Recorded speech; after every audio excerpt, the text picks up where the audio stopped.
तेहि अवसर दशरथ तहाँ आए, तनय बिलो के नयन जल छाए।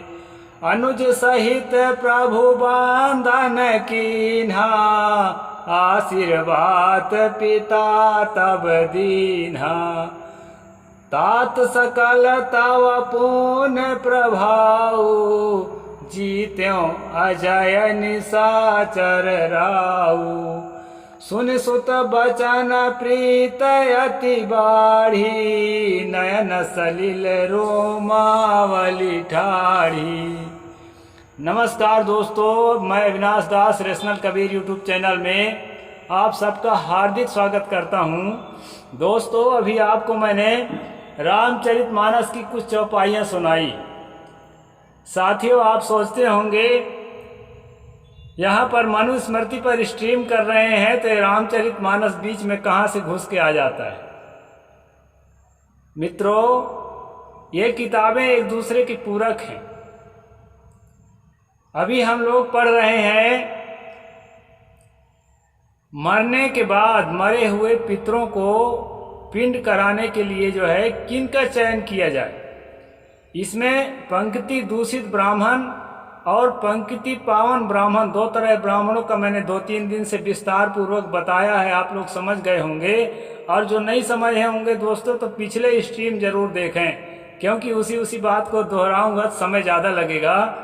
तो पिछले स्ट्रीमों को जरूर देखें ताकि आपको ये पता चले कि पंक्ति दूषित ब्राह्मण के लक्षण क्या है, कैसे पहचाना जाता है, और उनसे श्राद्ध और देव कर्म कराने से हमारा जो पुण्य है वो निष्फल क्यों जाता है इनके मत के अनुसार। और जो है जो पंक्ति पावन ब्राह्मण है उसके भी लक्षण मैंने कल बताया था। उन सब चीज़ों को दोस्तों पिछले स्ट्रीम में देख लीजिए, बात ठीक से समझ में आएगी।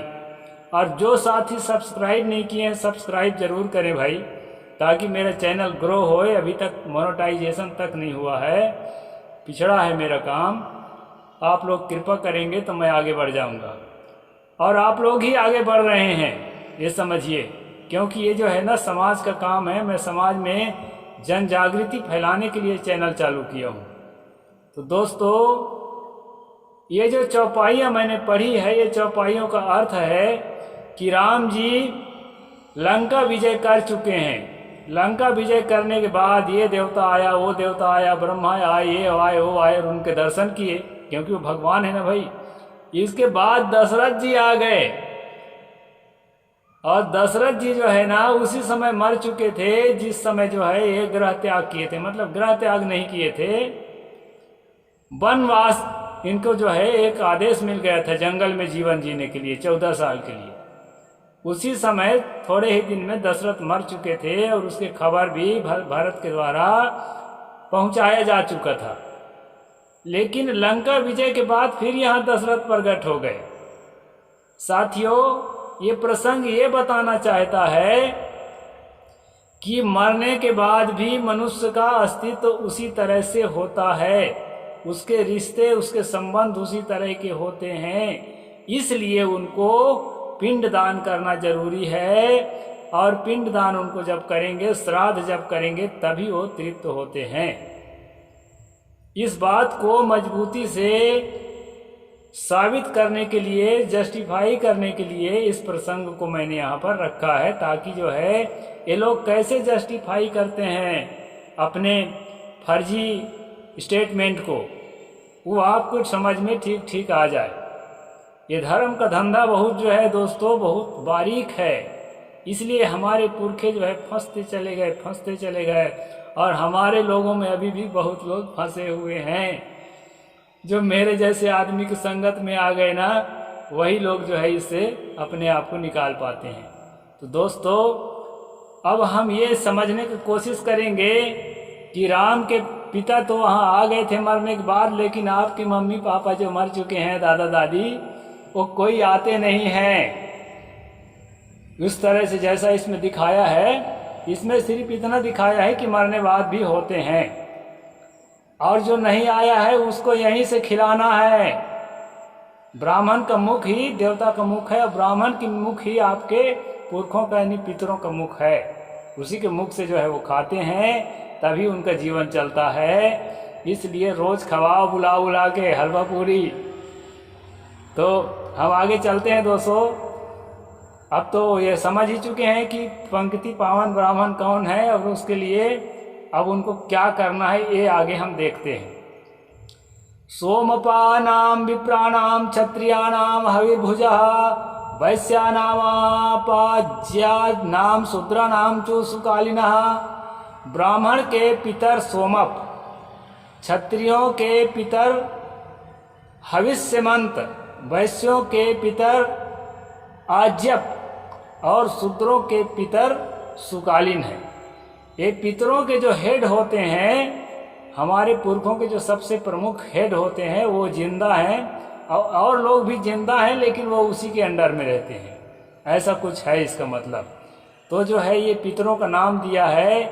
इन पितरों के नाम से यहाँ पर जो है ब्राह्मणों के माध्यम से पिंडदान करेंगे, ब्राह्मणों को खिलाएंगे पिलाएंगे, इसके जो है जुगाड़ बनाया जा रहा है। इसको आप लोग जानिए। सोमपास्तु कवेः पुत्रा हविष्मन्तो अंगिरसुता पुलस्त्यास्त्याज्यप्याः पुत्रा वसिष्ठस्य सुकालिनः। सोमप भृगु के पुत्र है। जो ब्राह्मण जो है भृगु भार्गव ब्राह्मण अपने को बहुत बढ़िया ब्राह्मण समझते हैं, और उसका कारण ये भी है कि मनुस्मृति से सब प्रभावित हैं, और मनुस्मृति सुमति भार्गव का लिखा हुआ है। तो अपने को और लोगों से ज़्यादा बेहतर बताने की कोशिश लेखक ने किया है। इस भेद को भी कोई नहीं बताएगा, मैं बता देता हूँ। तो भृगु से सोमप पैदा हुआ, जो क्या है, ब्राह्मणों का पितर है। हविष्मंत अंगिरा ऋषि से पैदा हुआ, ये भी ब्राह्मणे से पैदा हुआ है। और आज्य पुलस्त से पैदा हुआ है। पुलस्त जो है, कहे है ना कि शिव व्यंज पूजे बहुभाते है, पुलस्त करनाती। रावण के बारे में कहा है कि वो पुलस्त करनाती है, और जो है पुलस्त करनाती है, अभी याद नहीं है, ठीक है। तो इस प्रकार जो ये पुलस्त है ना, पुलस्त के है कौन है, वैश्य। और जो है सुकालीन जो है वशिष्ठ के पुत्र है। वशिष्ठ भी मैं कल परसों बताया था आपको कि एक सोपाका से मित्र और वसु नाम के जो दो देवता हैं, जो उन्होंने मतलब अवैध रूप से उससे संबंध जोड़ा, उससे जो है वशिष्ठ पैदा हुए थे। अब वो मित्र का बेटा है कि वसु का बेटा है, ये तय नहीं किया जा सकता है, क्योंकि दोनों ने जो है, जैसे आजकल जो है इन लोगों का दोस्त, ये जो है ना परंपरा ही है गैंग रेप करने का। और आज भी मैं ब्राह्मणों से कहता हूँ कि ये परंपरा को छोड़ दो, अब अच्छे आदमी की तरह जीवन जियो। तो ये गैंग रेप से पैदा हुए थे वशिष्ठ, इसलिए उनको शूद्रों का जो सुकालीन पितर है उसका कहना चाहिए प्रतिनिधि माना है। इस तरह से यहाँ का वर्णन है दोस्तों। और आगे जो है बहुत सारी बातें हैं, कुछ बातों को छोड़ करके और हम जो है आगे चलेंगे। इन पितरों को चांदी के बर्तन में या चांदी मिले तांबे के पात्रों में श्रद्धा से दिया हुआ जल जो है अक्षय सुख को प्राप्त होता है। राजतय भारत निर्मासो व राजतान्वितय वार्याप श्रद्धया दान अक्षयम मोह कल्पते। यहाँ पर ये कहा है कि अगर आप जो है अपने पितरों को तृप्त करना चाहते हैं, तर्पण का मतलब ही है उसको तृप्त करना, तो तृप्त करना चाहते हैं तो क्या करना पड़ेगा, चांदी के या चांदी और तांबा मिश्रित पात्र से जो गिलास बना है, लोटा बना है, उसमें आपको जल देना पड़ेगा। ये है जुगाड़। ऐसे सोना चांदी थोड़े देंगे आप लोग, मंगनी में ये सब चीज थोड़े मिलेगा। और अगर ऐसा बता दिया गया है ना कि अगर ऐसा नहीं करोगे तो पितृ कुपित हो जाएंगे, तुम्हारे घर नष्ट हो जाएगा, तुम्हारे घर में ये बीमारी आएगी, तुम्हारे बच्चा स्कूल में पास नहीं होगा, पढ़े हुए बच्चे को नौकरी नहीं मिलेगी, और जो है तमाम तरह से अनिष्ट आएंगे, बुरी सपन आएंगे, और क्या क्या आएंगे, अब आप जानते ही हैं, तमाम मुसीबतें आएंगी। ऐसा भय दिखा दिया जाएगा तो निश्चित है कि उसके लिए आप सोना के थाली और चांदी के गिलास की व्यवस्था करेंगे। जैसे अभी हमारे मोदी जी G20 में दुनिया में अपने आप को बड़ा दिखाने के लिए, देश के भी बड़ा होने की बात है, लेकिन खास बात यह है कि झुग्गी झोपड़ियों में रहने वाले जो दिन रात नरक की तरह जिंदगी जीने वाले जो देश में लोग हैं ना, ये 4100 करोड़ जो इसने बहाया है G20 के नाम से, इतने में तो लाखों लोगों का जीवन जो है सुधर गया होता। तो इसको भी हमें सोचना चाहिए दोस्तों। हमारे हाथ में सत्ता है तो इसका अर्थ ये नहीं है कि देश के गरीबों के लिए उनके खून पी पी करके इकट्ठा किया हुआ रकम हम अपने शान शौकत में ख़त्म कर दें। 900 करोड़ के लिए जो है तय हुआ था कि 900 करोड़ उसमें खर्च किया जाएगा। चलिए सेलिब्रेशन है, कभी कभी 19-20 होता है तो 900 की जगह पर 1000 करोड़ हो जाता, 1100 करोड़ हो जाता तो भी बात समझ में आती, लेकिन 4100 करोड़ उसमें खर्चा किया। तो यहाँ प्रसंग उसका नहीं है दोस्तों, यहाँ प्रसंग सोने के और चांदी के बर्तनों का है। तो ब्राह्मण को जो है इस तरह से आप जो है श्राद्ध कराने के लिए तैयारी करके रखना। फिर आगे कहते हैं कि दैवांतम तहि देव पित्रांतम न तद्भवेत् पित्राद्यंतम त्विमानः क्षिप्रम नश्यति संवनः। श्राद्ध कर्म का आदि और अंत में भी देव कर्म से ही करें, पित्राद्यांत ना करें। पित्राद्यांत जो श्राद्ध करता है वो सवंश नष्ट हो जाता है। यहाँ भयंकर डर आपको दिखाया गया है दोस्तों, क्योंकि आप एक बार जो है ना अपने पितरों को छोटा समझ करके अवहेलना कर सकते हैं कि अरे छोड़ो हमारे दादा दादी तो हैं, वो तो बहुत प्यार करते थे, हमारे पर क्या कुपित होंगे। इसलिए यहाँ ब्राह्मण ने बताया है, मनु ने बताया है कि अगर श्राद्ध कराते हैं तो देव कर्म से उसका आदि होगा और देव कर्म से उसका अंत होगा। मतलब आखिरी में भी देव कर्म करना है और शुरू में भी देव कर्म करना है। अगर आप शुरू में और आखिरी में देव कर्म नहीं करते, पितृ कर्म से शुरुआत करते हैं और पितृ कर्म से अंत करते हैं, तो आपका सारा वंश नष्ट हो जाएगा। अब कम समझ के लोगों के अंदर इतना भय, इतना दहशत पैदा होगा दोस्तों, जो मेरे जैसे लोगों के संगत में अभी तक नहीं आए हैं, कि उनकी रूह कांप जाएगी। वो हो मेरा पूरा वंश सब कुछ चौपट हो जाएगा। इसलिए ऐसा करना जरूरी है। सोने चांदी के बर्तन लाना भी जरूरी है और शुरू में देव कर्म करना जरूरी है। तो देव के हाथ में ही, पितर के हाथ में थोड़े है। ऐसा करके दोस्तों ये जो है इस डर से आदमी कुछ भी करने के लिए तैयार हो जाता है। अब करना तो बहुत कुछ है, लेकिन मैं कुछ चौपाइयों को लेके चलता हूँ जो कि खास तौर पर इस बात को आप समझ सकें। यहाँ कहते हैं उपवेश तु तान विप्राणास्तने सुजुगुप्ताम गंधमालय सुरभीर देव देव पूर्वकम। उन ब्राह्मणों को आसन पर बैठाकर चंदन माला और धूप आदि से देव पूर्वक पूजन करें। पहले वैश्य देव निमित्तिक, पीछे पितृ निमित्तिक ब्राह्मण का, यानी कि देवता के रूप में स्थापित करके ब्राह्मण का ही पूजा करना है। जिसको जो है आप कहना चाहिए कि पंक्ति पावन ब्राह्मण, ये जो है इनके लिए बताया जा रहा है। किसके लिए? सवर्णों के लिए।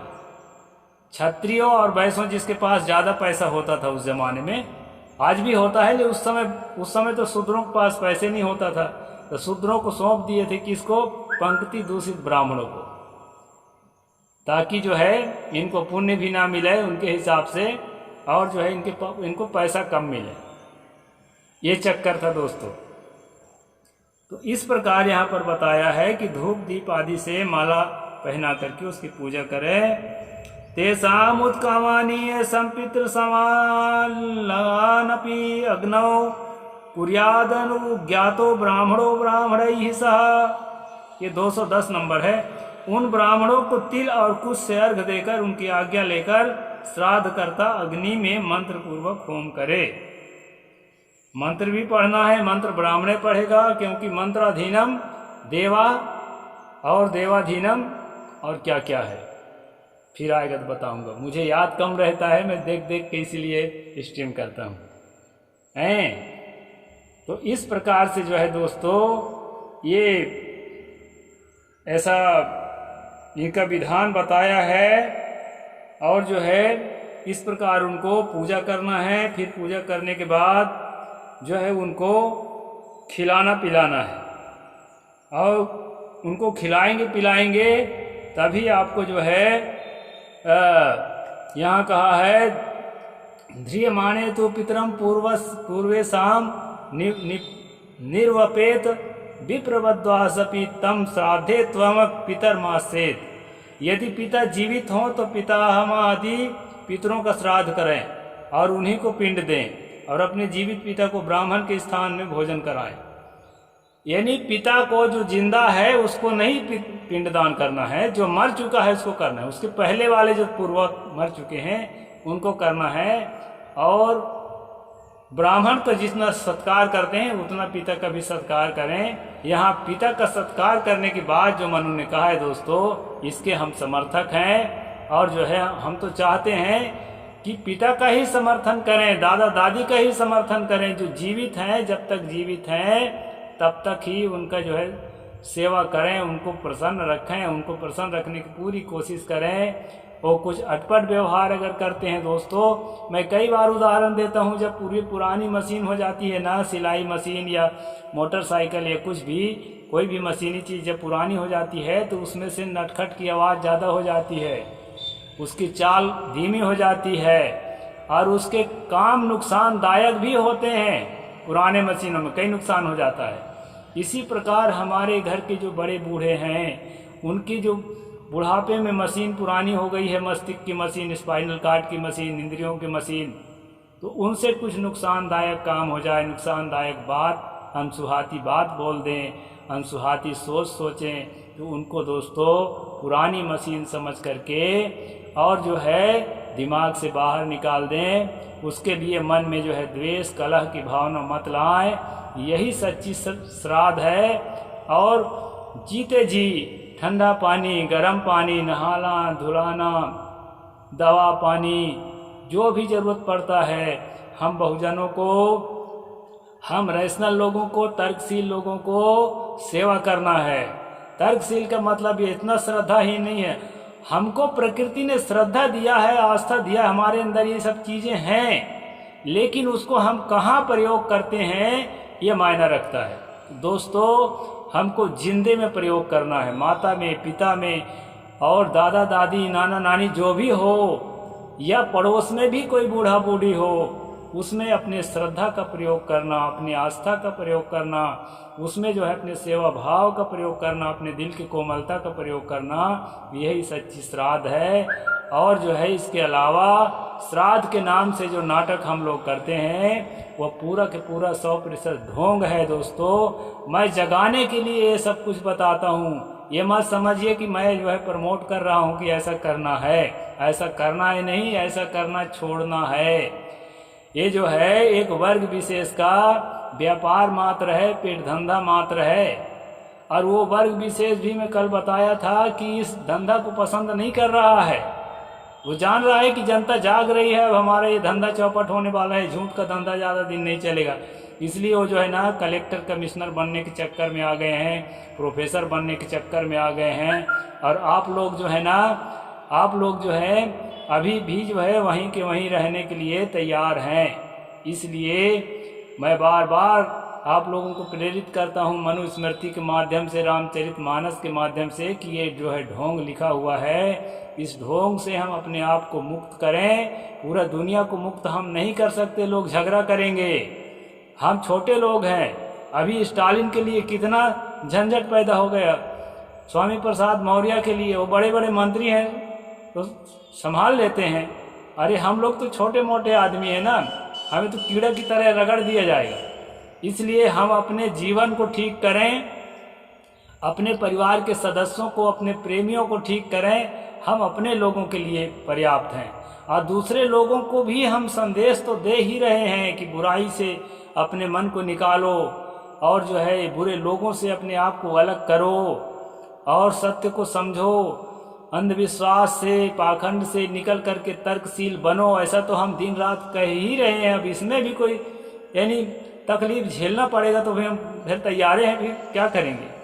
झूठ का रास्ता तो नहीं पकड़ सकेंगे दोस्त, हम चलेंगे तो सत्य पर चलेंगे और इसके लिए जो भी कीमत चुकानी पड़ती है तो इसको तो शंकर ने भी कहा है, सहनम सर्व दुखानाम अप्रतिकार पूर्वकम चिंता विलाप रहितम सत्य तिष्ठा निगद्यते।